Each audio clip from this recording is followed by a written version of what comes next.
missionários para 2 cidades lá nos Estados Unidos, para Madison, Wisconsin e para Ohio State University lá em Columbus. E outra coisa incrível é que nosso programa do Mercy, o braço benevolente da igreja, nós agora vamos patrocinar, vamos estar encarregados de um hospital de órfãos em Phnom Penh, Camboja. Amém? Incrível. Então, Mercy vai estar encarregado de um hospital de crianças lá em Camboja. Isso é incrível. E Nick e Denise Bordieri, que vocês conheceram eles na conferência, eles vão mudar de Los Angeles a Camboja para liderar o hospital e também para liderar a igreja que está lá em Camboja. Amém? Então é incrível o que Deus está fazendo. Amém? Outra coisa que aconteceu é que Túlio e Baitza, que são incríveis, amém? Supostamente eles iriam liderar aquela região sul, mas o Espírito move as coisas, as águas, amém? Como fala João 3. E o que aconteceu é que a igreja em Bogotá, Colômbia, teve alguns problemas lá. Então os líderes da Bogotá, Colômbia, voltaram a São Francisco, de onde eles são. Então o Espírito de Deus vai enviar a liderar a igreja em Bogotá, Colômbia, a Túlio e Baitza, amém? Então vamos ter brasileiros lá em Bogotá, amém? Então eles estão muito animados. O espanhol deles é mais ou menos, mas para o brasileiro aprender espanhol é muito, muito fácil. Então eles vão lá, esta quinta-feira vão estar lá e vão liderar a igreja lá em Bogotá. Eu vou estar lá com eles para fazer a transição dos líderes também. Vou ficar lá uma semana para ajudar eles a conhecer a cidade. Eu falei para eles que basicamente Bogotá é como um rio, mas com frio, amém? É um rio com frio, é um pouquinho mais perigoso que São Paulo, tem que ter cuidado, amém? Mas basicamente pensa em rio com frio, amém? Com casaco, não? Então, porque está a 2.500 metros de altura a cidade de Bogotá, Colômbia. Então estou muito animado para a igreja lá.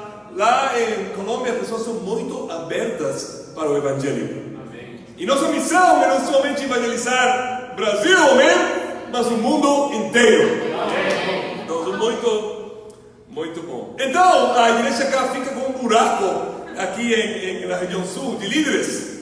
Então, quem vai liderar a região sul? Linda e eu vamos liderar a região sul, amém? Estou muito animado de voltar à região que comecei, amém? Então, Linda e eu estamos super animados e Deus vai trabalhar poderosamente, amém? E Vini e Bia, que são líderes incríveis, eles estão liderando agora a região oeste. Porque eles são estudantes e tudo isso.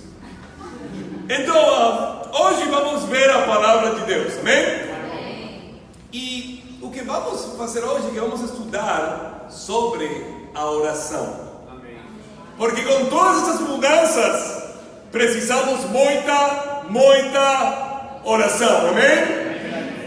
Então vamos ver o poder da oração, vamos ver vários pontos na Bíblia sobre a oração.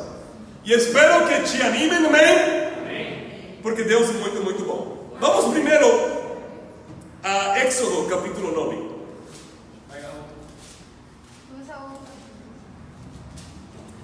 Em Éxodo vemos que tem 10 pragas, lembram? Que Moisés faz por Deus para libertar o seu povo Israel.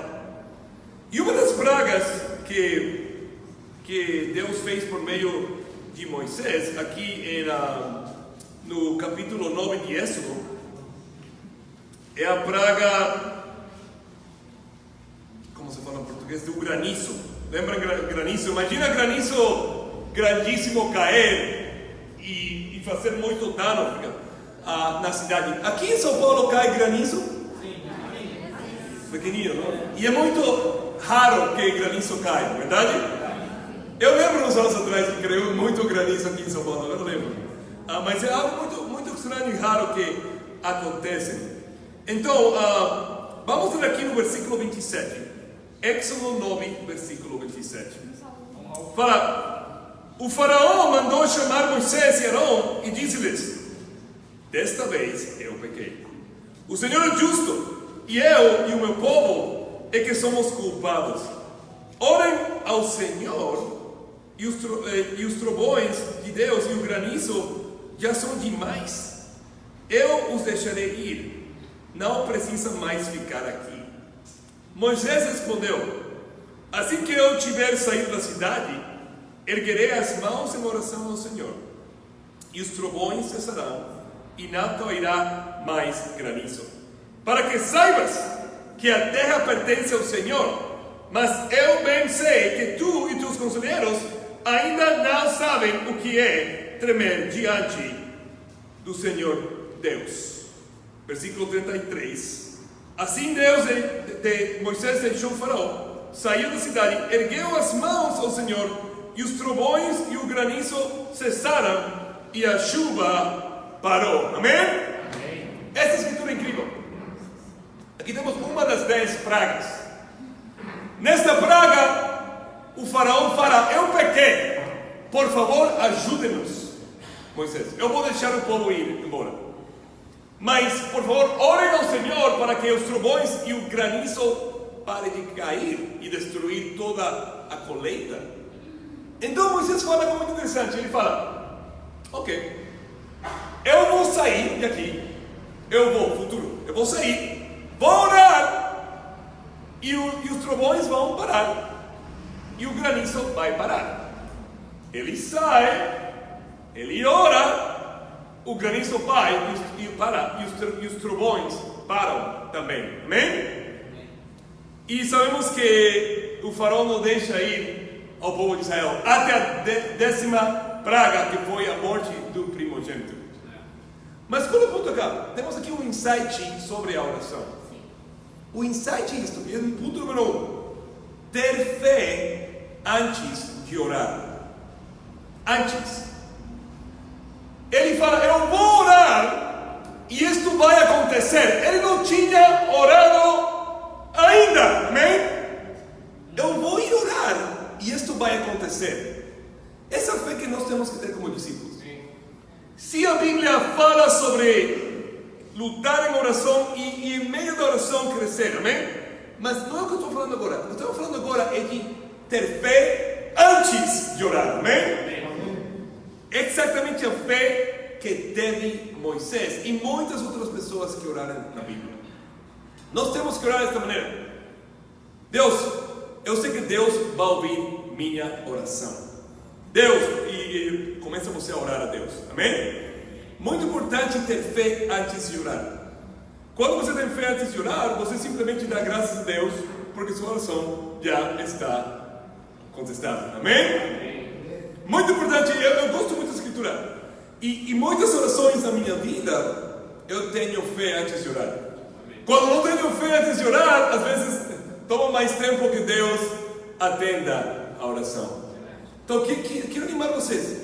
A próxima vez que você ore a Deus, acredite antes de ainda orar e dá graças a Deus por o que Deus vai fazer. Amém? Amém. Muito importante esse ponto sobre a oração.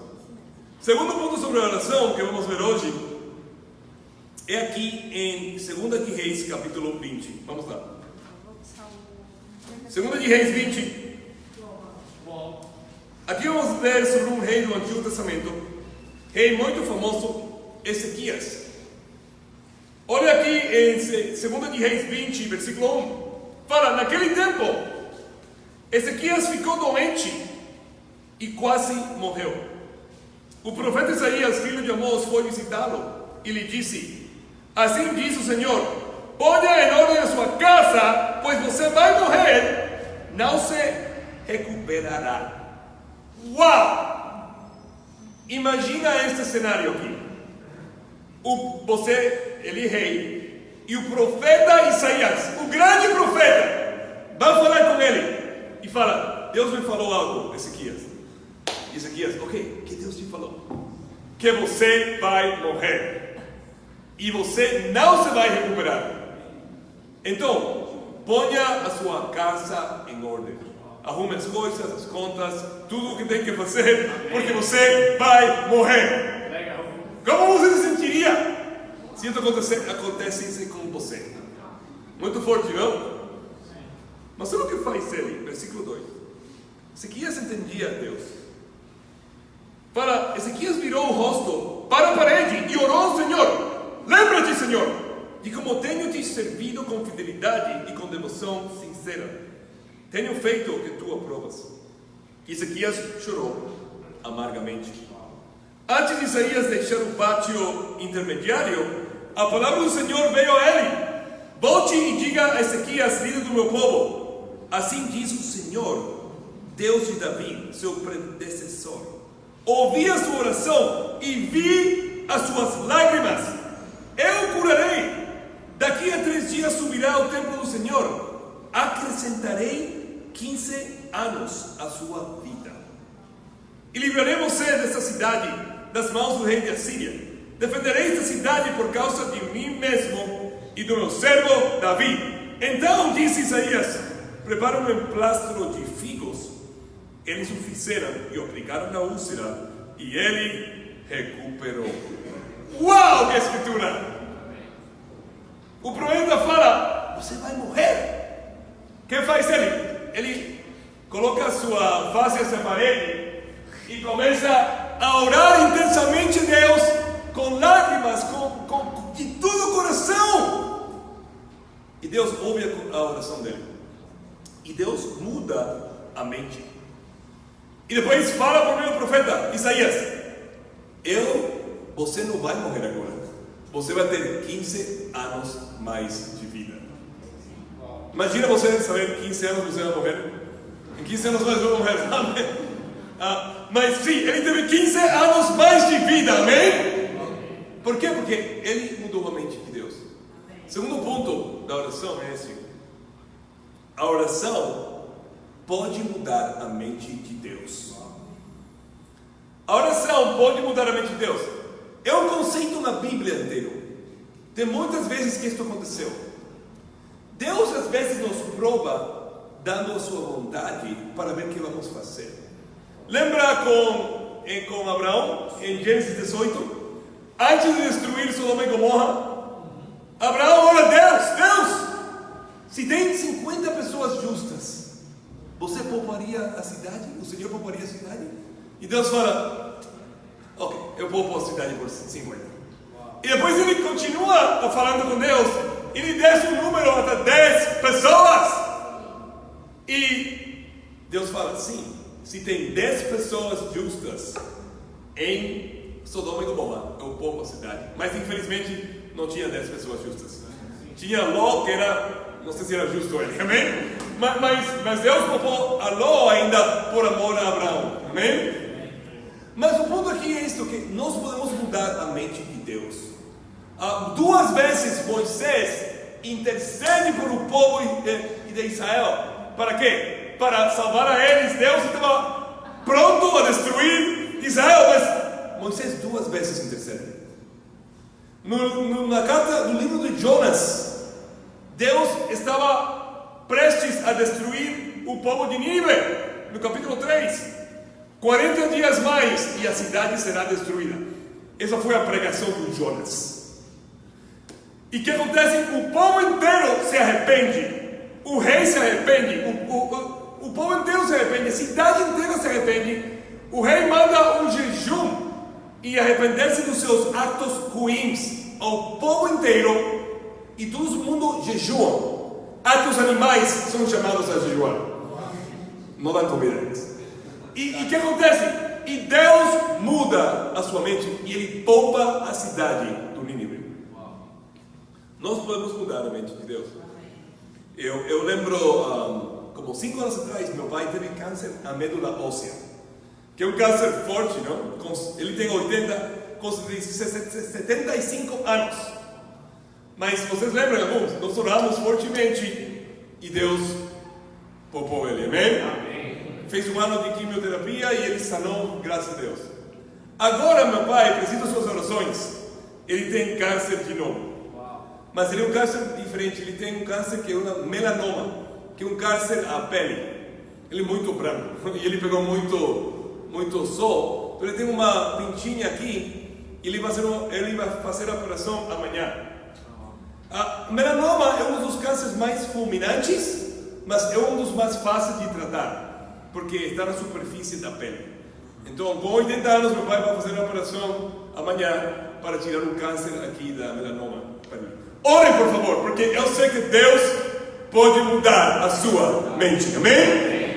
E o mais importante para meu pai é que se torne discípulo de Jesus, porque ele ainda é agnóstico. Então, por favor, orem por ele para que Deus mova o coração dele. Ele tem o mesmo nome que eu tenho o mesmo nome que ele, Raul Moreno. Amém? Então, podemos mudar a mente de Deus. Terceiro ponto, voltando a 1 Samuel 12, sobre a oração.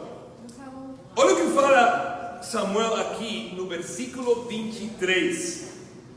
1 Samuel 12, 23.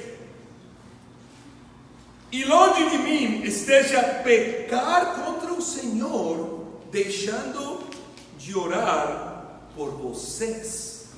Também lhes ensinarei o caminho que é bom e direito. Samuel fala aqui: se eu não oro por vocês, seria pecado. Se eu não oro por o povo, eu estaria pecando. Qual é o seu terceiro ponto? Orar por a igreja. Orar por a igreja. A igreja está dividida em grupos pequenos.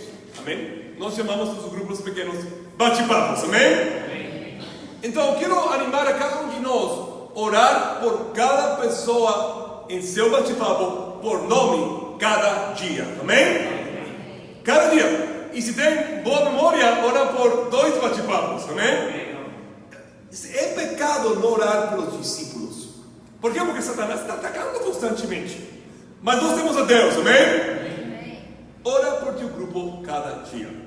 Eu falava para o Vini, quando estava na igreja da região sul, você ora por todos os discípulos da região sul, todos os dias. Amém? E Vini fazia isso. Amém? Eu ainda tenho boa memória, ainda com 44 anos de idade. Amém? Então, eu ainda oro por toda a igreja em São Paulo. Amém? Ainda dá 229 discípulos. Às vezes eu sei teu nome e não sei tua cara tanto. Eu lembro, tem 3 Déboras, não? Uma das Déboras é Débora cá. Eu estou orando por Débora, mas não sabia a face dela. Às vezes a segunda Tainá também. Eu lembro, oro por Tainá, mas não lembro a cara dela, amém? Mas nós temos que orar por os discípulos diariamente, amém? Por lo menos orar por o bate-papo e toda a tua família, para que tua família se torne discípulos, amém? Que não são discípulos, e orar por teu bate-papo para avançar o reino de Deus, amém? Então, o terceiro ponto é orar pela igreja, amém? Vamos ao quarto ponto sobre a oração, que eu acho um ponto muito interessante aqui, em Daniel capítulo 10. Vamos lá. Daniel capítulo 10. Não dá para ler o capítulo inteiro, mas vou explicar um pouquinho. Daniel era um profeta e ele tinha visões de Deus, ou o que podemos chamar de revelações de Deus. Mas ainda que ele tinha revelações, às vezes ele não sabia interpretar a revelação que ele teve. Então aqui no capítulo 10, vamos ler, ele tem uma revelação de Deus, mas ele não sabe exatamente o significado da visão que ele teve. Então ele ora a Deus: Deus, dá-me o significado.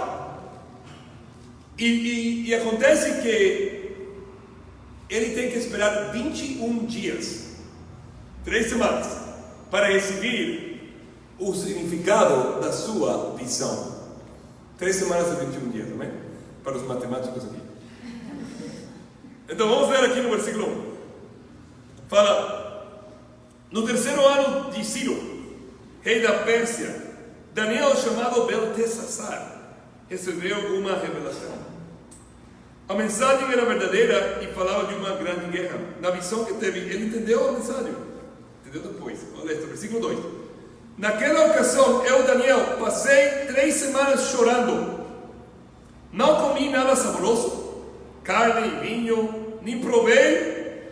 Eu não usei nenhuma essência aromática, até que passarem as 3 semanas. No 24º dia do primeiro mês, estava eu em pé, junto à margem do grande rio o Tigre. Olhei para cima, e diante de mim estava um homem vestido de linho, com um cinto de ouro puríssimo na cintura. Seu corpo era como berilo, o rosto como relâmpago, os olhos como tochas acesas, os braços e pernas como um reflexo de bronze polido, e sua voz era como o som de uma multidão. Uau! Aqui ele teve a visão, ele ora a Deus, e aqui vem um anjo de Deus a falar com ele, amém? Vamos ver o que falou o anjo. Aqui descreve um anjo mais.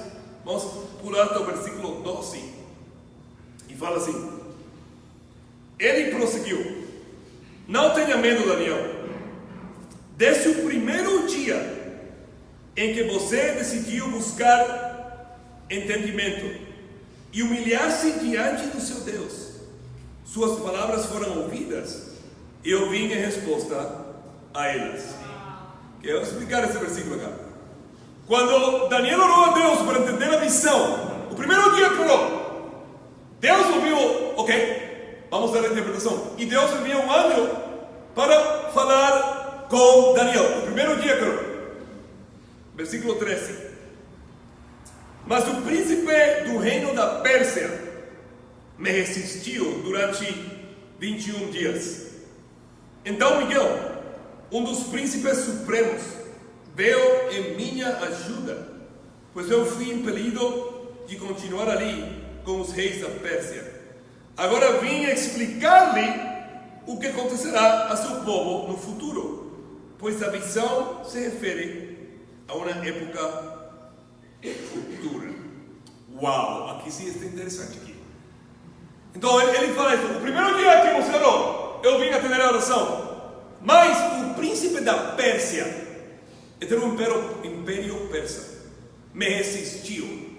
Ok, é o príncipe físico da Pérsia? É um anjo? Não, não está falando de um príncipe físico, está falando de um demônio que regia o império persa.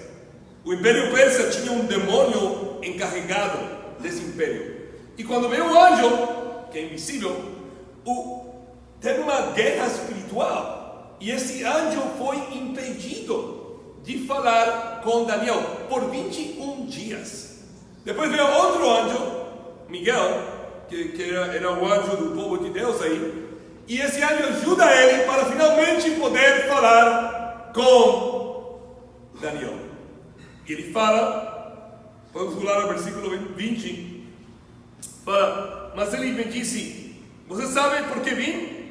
Tenho que voltar para lutar como o príncipe da Pérsia, e logo que eu for, chegará o príncipe da Grécia. Mas antes lhe revelarei o que está escrito no livro da verdade. Nessa luta ninguém me ajuda contra ele, senão Miguel, o príncipe de vocês. Uau! Aqui está falando dos céus, da guerra espiritual. Sabemos que no Antigo Testamento teve 4 impérios principais: Babilônia, lembra? Depois vem Pérsia, Grécia e Roma. Então ele fala, aqui era durante o tempo do Império Grego, Persa. Ele fala: eu agora, Daniel, eu tenho que voltar a lutar contra o príncipe da Pérsia, esse demônio. Mas depois dele vai chegar outro príncipe, o príncipe da Grécia, que coincide com o Império Grego, que chegou na Terra naquele tempo depois. Então ele está falando do futuro. A Bíblia é incrível, amém? Qual é o ponto? Por que falo tudo isto? Porque o nosso quarto ponto sobre oração é a oração e a guerra espiritual. A oração e a guerra espiritual. Tem ocasiões que você ora a Deus e é de acordo com a sua vontade, você tem fé, mas ainda assim sua oração não é atendida imediatamente. Não, você não fez nada mal. É que literalmente estamos em uma guerra espiritual que você e eu não podemos ver. Tem orações, às vezes, que oramos a Deus que tomam mais tempo do que nós queremos. Mas por quê? Porque tem uma guerra espiritual para as orações ainda serem atendidas. Deus trabalha por meio de seus anjos, mas os anjos têm que lutar contra os demônios. Aparentemente cada império tem um demônio diferente. Satanás rige tudo eles. Aqui não é, este príncipe não é Satanás, é um demônio que está encarregado desse império e Satanás está em cima dele. Então estamos literalmente numa guerra espiritual. Brasil tem um demônio que rige o Brasil, que está em controle. Por isso que tem certos pecados que são mais prevalentes em certas culturas que em outras. É como Satanás ataca cada país um pouquinho diferente. Como eu tenho viajado bastante em várias igrejas, eu posso ver isso claramente. Tem países que lutam com pecados diferentes. Estados Unidos é mais materialismo, individualismo. Colômbia, pecado sexual. Brasil é sensualidade. Cada país tem algo diferente. Nigéria é a magia negra, é espiritismo. Cada país tem algo diferente. Ainda que temos todos os pecados, amém? Outro ponto, irmãos. Estamos numa guerra espiritual. Temos que orar a Deus, perseverar na oração, para que Deus atenda nossas orações. Não se desanime se não acontece rapidamente. Persevera na oração. Esse foi o quarto ponto. A oração e a guerra espiritual. Vamos ver nosso quinto ponto hoje. Vamos ter 6 pontos. Nosso quinto ponto é a oração e o perdão. A oração e o perdão. Vamos a Mateus, capítulo 6. Em Mateus 6, vemos a oração que Jesus nos deu como modelo. Creo que se chama Padre Nosso. Como se fala? Pai Nosso. Padre. Pensando em espanhol. Então, nessa oração, ele fala isto no versículo 12. Fala: perdoa as nossas dívidas, assim como perdoamos a nossos devedores. É uma frase muito forte. Ele fala, não está falando para ele mesmo, porque Jesus nunca pecou, amém? Está falando para nós. Ele fala: Pai, perdoa-me meus pecados. Por quê? Porque eu estou perdoando, ou já perdoei, aqueles que pecaram contra mim. A oração e o perdão.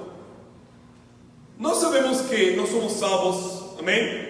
Quando nós seguimos o plano de salvação e quando somos batizados, amém? Amém. Ainda assim, para você manter-se salvo, você tem que perdoar constantemente. Por quê? Porque é hipocrisia não perdoar. Porque você peca contra outras pessoas. E como você peca ainda como cristão, você precisa perdoar quando você é pecado em contra também, amém? Se você não perdoa, você pode perder a sua salvação. Aqui fala no versículo 14: pois se perdoarem as ofensas uns aos outros, o Pai Celestial também lhes perdoará.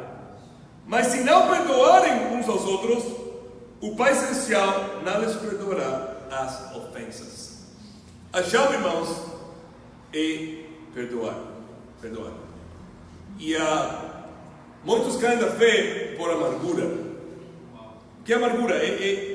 Você percebe uma injustiça na sua vida, seja real ou seja fabricada. Você pensa que você teve uma injustiça na sua vida e você não, entre aspas, perdoa. Fica amargurado e você cai literalmente da fé.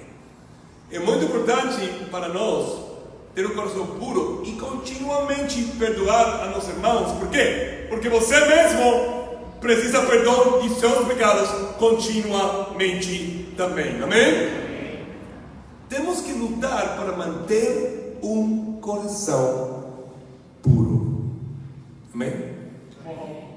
Lembro da história que já compartilhamos, não? Mas é bom repetir essa história. Sobre Roberto. Lembra Roberto? O ex-cunhado da Dalva Inês da região oeste. Dalva e Inês são irmãs na região oeste que levam 20 anos na igreja. E Ana Cristina, lembra a Ana Cristina? Elas três são irmãs. Ana Cristina é a mãe do Eduardo, amém? Então eles levam muito tempo na igreja, 20 anos na igreja. E o pai do Eduardo, Manuel, é discípulo também, amém? Mas eles estão adorando a Deus na região leste agora. Então, essas três irmãs são discípulas por 20 anos. Mas elas tinham uma quarta irmã. Então, qual é o nome dela? Maria, Fátima. E tristemente algo horrível aconteceu 20 anos atrás. O que aconteceu é que Fátima, que não era discípula, teve uma briga matrimonial com seu marido. E não são discípulos. E ele, infelizmente, pegou a arma dele, que não deveria ter arma, não teria uma arma na casa, e matou ela. Depois ele quis matar-se ele mesmo. Ele colocou a pistola na boca, disparou, mas como estava nervoso, o ângulo foi diferente e a bala saiu por o olho.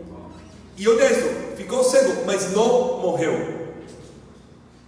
E ele tinha crianças. Imagina, é uma tragédia horrível. Ele ficou 20 anos na prisão. Depois ele teve câncer terminal. Depois de 20 anos ele saiu da prisão para seus últimos dias lá na cidade. E Ana Cristina, a mãe de Eduardo, é uma mulher muito espiritual. Ela e as duas irmãs, Dalva e Inês, perdoaram a ele. E foi sua irmã. E ela não era discípula. Eles perdoaram. Por o fato que elas perdoaram ele, receberam perseguição da família. Como você perdoa? Ele não merece perdão. Mas olha o que aconteceu com as crianças. Ele não merece perdão. Mas como elas são verdadeiras discípulas, elas perdoaram a ele. Amém? Quando ele saiu da prisão, a Cristina falou com o marido dele, que é discípulo, Manuel. Ele falou: Manuel, ele está vivo, você tem que estudar a Bíblia com ele. Ele foi lá na Cotia, não? Estudou a Bíblia com ele. Esse homem está quebrantado, mas ele se arrependeu dos seus pecados. Ele falou com as crianças, chorando com muita amargura. Ele teve 20 anos para refletir o que ele fez. Ele pediu muito perdão às suas crianças. Ele se arrependeu dos seus pecados e ele foi batizado. Amém?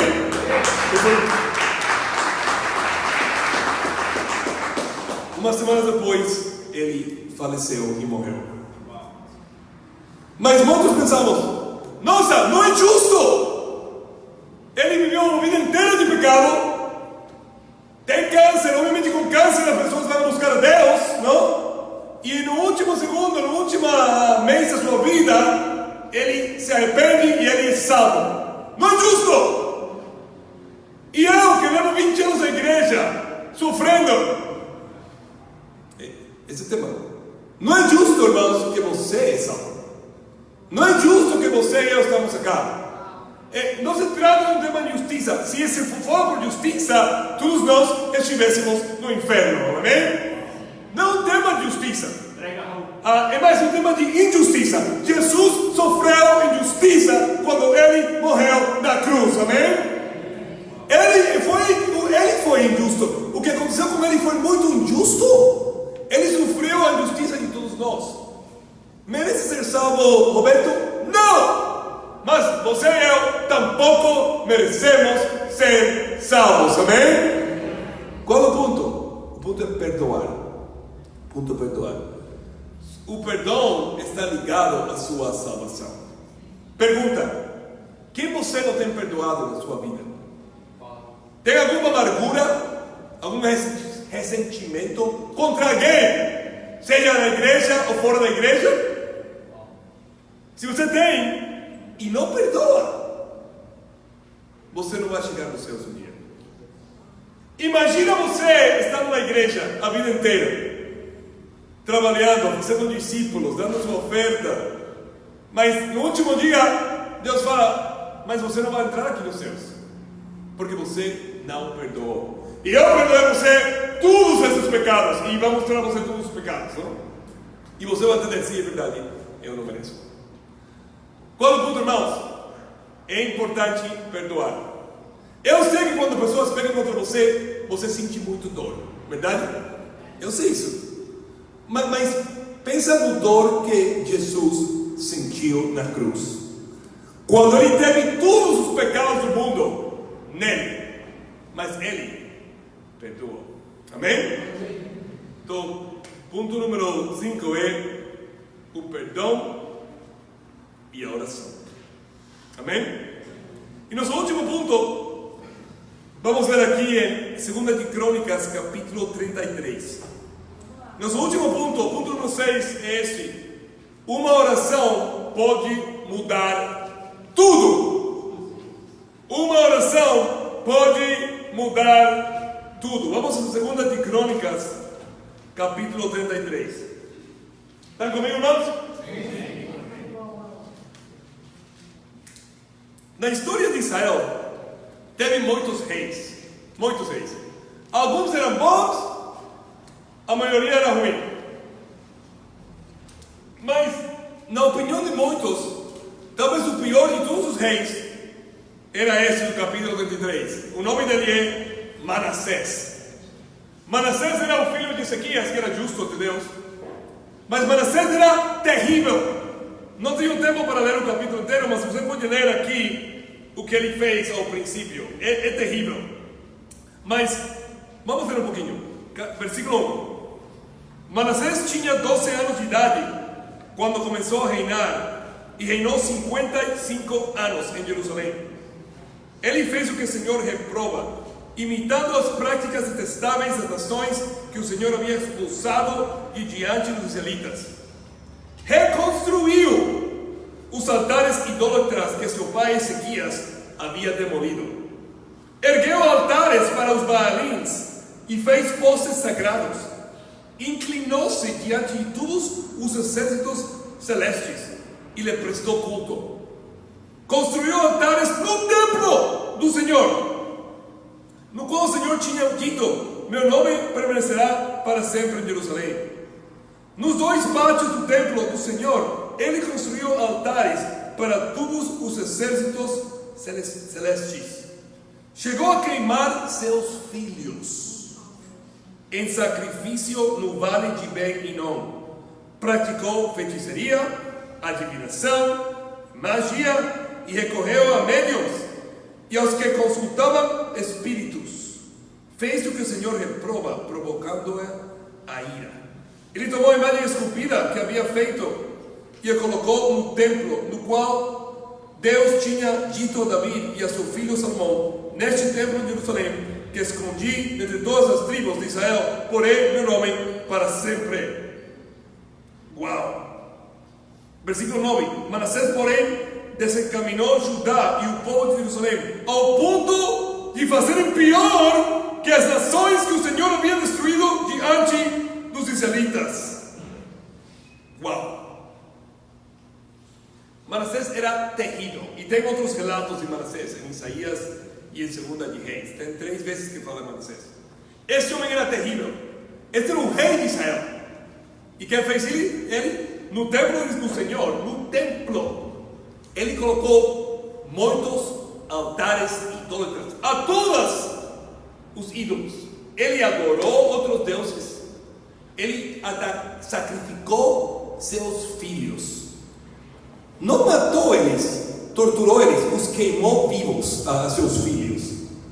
Olha o ruim que ele era. Derramou muita sangue, fez feitiçaria, adorou os outros reis, a outros deuses. Esse homem era terrível. E seu pai era justo. Ele reconstruiu os altares idólatras que havia antes, que seu pai havia destruído. A tradição fala que ele foi que cerrou a Isaías no meio. Ele matou Isaías, a tradição fala isso, que ele cerrou Isaías no meio e matou ele dessa maneira. Terrível. E a pergunta tem que ser feita: o homem assim pode mudar? Você fala, impossível que alguém assim possa mudar. Mas Deus é maior que você e que eu. Olha o que fala a Bíblia, isso é incrível. Isso é incrível. Versículo 10. Fala, o Senhor falou a Manassés e a seu povo, mas não lhe deram atenção. Por isso o Senhor enviou contra eles os comandantes do exército do rei da Síria, os quais prenderam Manassés, colocaram um gancho no nariz e algemas de bronze e o levaram para Babilônia. O exército de Assíria invadiu Israel. Pegaram o rei e o levaram como escravo para Babilônia. Algemas e colocaram, como se fala em português? Um gancho no nariz. Perfuraram o nariz. Talvez tinha um nariz grande como eu, amém? Infelizmente. E talvez perfuraram o nariz e colocaram um gancho assim. E um gancho com uma algema. Ele assim, e com um gancho, uma algema, levaram ele a Babilônia. Entende? Por seu pecado. Versículo 12. Agora, isto é incrível aqui. Isto é quase impossível de acreditar, mas é verdade. Em sua angústia, ele buscou o favor do Senhor. E o Senhor seu Deus, e humilhou-se muito diante de Deus, do Deus dos seus antepassados. Quando ele orou, o Senhor o ouviu e atendeu a seu pedido. E o trouxe de volta a Jerusalém e a seu reino. E assim Manassés reconheceu que o Senhor é Deus. Depois disto, ele reconstruiu e aumentou a altura do muro externo da cidade de Davi, a oeste da fonte de Guion, no vale até a entrada da porta do Peixe, em torno da colina de Ofel. Também pôs comandantes militares em todas as cidades fortificadas de Judá. Manassés tirou do templo do Senhor os deuses estrangeiros e a imagem que havia colocado lá, bem como todos os altares idólatras que havia construído na colina do templo em Jerusalém, e os jogou fora da cidade. Depois restaurou o altar do Senhor e sobre ele ofereceu sacrifícios de comunhão e ofertas de gratidão, ordenando a Judá a servir o Senhor, o Deus de Israel. O povo, contudo, continuou sacrificando nos altares idólatras, mas somente ao Senhor, o seu Deus. Os demais acontecimentos do reinado de Manassés, inclusive sua oração. Olha isso, não fala orações, oração singular. A seu Deus, e as palavras que os videntes lhe falaram em nome do Senhor, o Deus de Israel, estão escritos nos registros históricos dos reis de Israel. Versículo 19. Sua oração, não orações, e a resposta de Deus, bem como todos os seus pecados e a sua infidelidade, além dos locais onde construiu altares idólatras e ergueu postes sagrados e ídolos, antes de humilhar-se, tudo está escrito no registro histórico dos videntes. Uau! Manassés se arrependeu. Ele orou a Deus. E uma oração mudou tudo. Mudou seu coração, mudou sua vida, mudou Judá, Jerusalém, mudou o país. Ele orou a Deus em sua humilhação, com um buraco na nariz dele.